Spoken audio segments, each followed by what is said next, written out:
నమస్తే అందరికి, నేను మీ ఎత్విక్.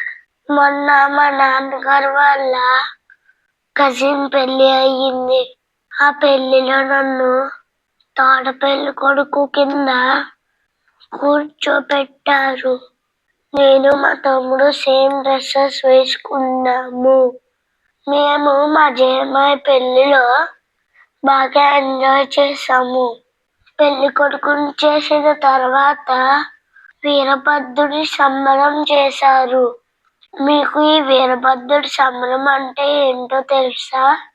మా పెద్దవాళ్ళ ప్రకారం ఈ వీరభద్రుడి సంబరం ఎందుకు చేస్తారంటే, కొంచెం మంది ఇళ్లలో ఎవరైనా పిల్లలు పుట్టి పెళ్లి జరగక ముందు చనిపోతారో వాళ్ళు వీరన్న బాబు అవుతారు అని మా పెద్దవాళ్ళు చెప్తారు.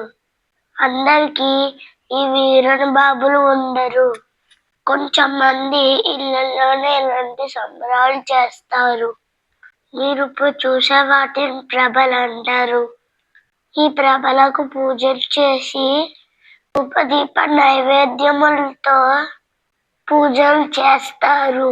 తర్వాత విభూతి పళ్ళను పూజలు చేసి ఆ విభూతి పళ్ళకు అందరూ నమస్కారం చేసుకుంటారు.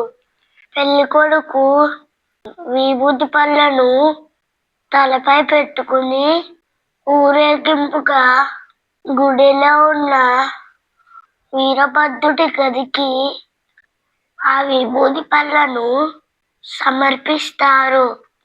పంతులు గారి విభూతి పళ్ళను తీసుకుని ఆ గదిలో పెట్టేస్తారు.